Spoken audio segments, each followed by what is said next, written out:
80 ఏళ్ళ వయసు, 8 పదుల వయసున్నా కూడా నువ్వు ఎప్పుడైనా ఇలాంటివి విన్నావా, చూసావా, చేసావా అని అడుగుతా ఉన్నా చంద్రబాబును.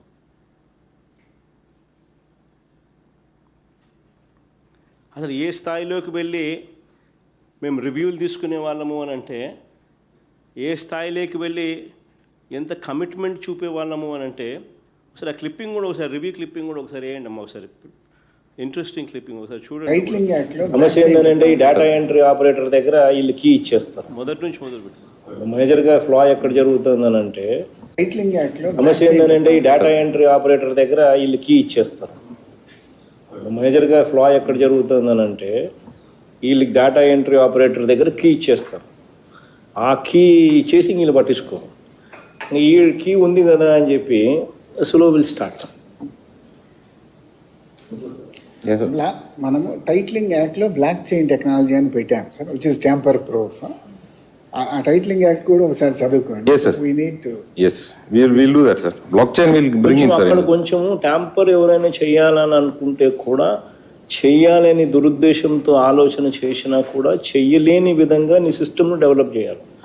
అప్పుడే దీనికి మోర్ మీనింగ్ వస్తుంది. ప్రజలకు బేసిక్లీ ఒక కాన్ఫిడెన్స్ అనేది ఏంటంటే ఇది ట్యాంపర్ చేయలేము అన్న ఇంప్రెషన్ ఇవ్వగలిగితే, అది number 1. Number 2, whatever technology ద్వారా నువ్వు ఏదైతే నువ్వు పెట్టగలిగింది, that should only be stand by. You would have to be make sure that physical documents are also given. And physical డాక్యుమెంట్స్ను గన ఎవరైనా చూపిస్తే, physical documents should overrule the technology. అది కూడా జాగ్రత్తగా చూసుకో. ఎందుకనంటే ఈ టెక్నాలజీలో ఏం చేస్తున్నాడో, ఎవడు చేస్తున్నాడో, ఏం పెడుతున్నాడో అనేది ఆ డేటా ఎంట్రీ ఆపరేటర్ చేతుల్లో లైఫ్లే ఉంటాయి, జీవితాలు ఉంటాయి. ఏమో వాడు లంచాలు తీసుకొని రాజీ పడిపోయి కీ పెట్టి చేసేసి టక మార్పులు చేసేస్తాయి.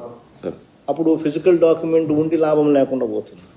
So there's got to be some kind of physical document అనేది ఏదైతే ఉందో అది భద్రంగా వీళ్ళ దగ్గరే ఉంటుంది. So any updating that you do, physical document also should be updated parallelly. Yes. Without updating physical document parallelly, you should not initiate technical updating. Yes. Adi kuda equally important. Otherwise what will happen is we ignore the physical document updating. Then what happens is physical document would say something, your digital document would say something else. అప్పుడు tomorrow this fellow will come and say, కోర్టుకు పోతాడు, ఈడెవడో వీళ్ళ కొడుకులో వీళ్ళ పిల్లోల్లో ఎవరో, this is the original document అంటాడు. There's got to be some connection there. అంటే ప్రతి విషయంలో కూడా ఏ స్థాయిలోకి వెళ్ళి ప్రజలకు, రైతులకు మంచి జరగాలనే ఉద్దేశంతో tamper proof registered tamper proof documents వాళ్ళకు అందజేయాలి అని చెప్పి ఏ స్థాయిలో తాపత్రయపడ్డాము అని చెప్పడానికి ఆ రివ్యూ మీటింగ్స్లో మేము తీసుకుంటా ఉన్న ఆ సీరియస్నెస్ చెప్పడానికి అది ప్లే చేసిన. నిజంగా ఈ సమగ్ర సర్వే కోసం మేము చేసిన ప్రతి ప్రయత్నం కూడా ఒక రికార్డే. I would use that word రికార్డే.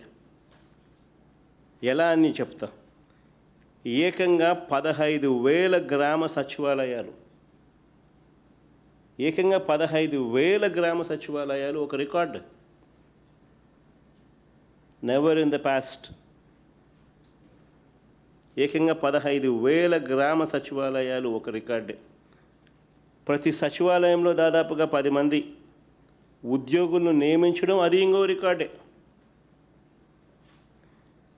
దీనికోసం ఒకే ఒక నోటిఫికేషన్ ఏకంగా 134,000 మంది ఉద్యోగులు నియామకం. ఎవ్వరూ కూడా ఎప్పుడూ కూడా అధిగమించలేని, తుడిచివేయలేని ఒక సూపర్ రికార్డ్ ఇది. ప్రతి గ్రామంలోనూ ఒక సచివాలయాన్ని పెట్టడమే కాదు, ఆ ప్రతి సచివాలయంలోనూ కూడా ఓ విఆర్ఓ అంటే ఓ రెవెన్యూ అసిస్టెంట్, ఓ revenue officer, ORO revenue officer, వీళ్ళతో పాటు ఒక సర్వేయర్, వీళ్ళతో పాటు డిజిటల్ అసిస్టెంట్, వీళ్ళంతా కూడా ప్రతి సచివాలయంలోనూ 15,000 సచివాలయాలలో ఉండడం, ప్రతి గ్రామంలో దాదాపుగా 40,000 మంది సర్వేయర్లు, రెవెన్యూ ఆఫీసర్, విఆర్ఓలు, రెవెన్యూ ఆఫీసర్లు అండ్ డిజిటల్ అసిస్టెంట్లు, దాదాపుగా 40,000 మంది ఈ కార్యక్రమంలో పాలు పంచుకున్నారు. Never in the history, never in the past ఈ స్థాయిలో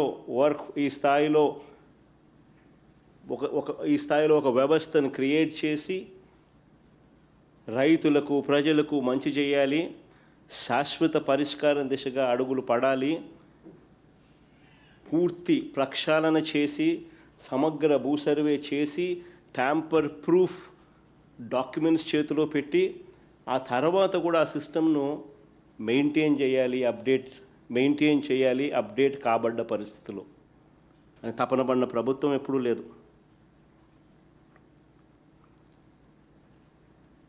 మరి ఇవన్నీ తాను ఎప్పుడూ కూడా చేయకుండా మరి ఏ రకంగా చంద్రబాబు నాయుడు గారు ఈ రికార్డును తన ఖాతాలోకి వేసుకుంటూ క్రెడిట్ చోరీకి ఎలా పాల్పడతాడో అని అడుగుతా ఉన్నా.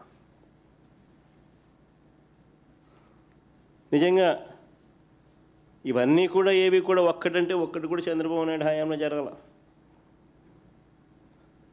మరి సిగ్గుండాలి కదా క్రెడిట్ చోరీ తీసుకునేదానికి.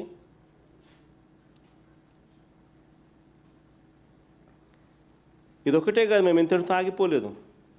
This just the beginning. దీని తర్వాత రీసర్వే ప్రక్రియను చేపట్టడానికి సెంట్రల్ గవర్నమెంట్ బాడీ, అత్యున్నతమైన central government body survey of ఇండియాతో ఒప్పందం కుదుర్చుకున్నాం. December 9th, 2020. December 9th, 2020.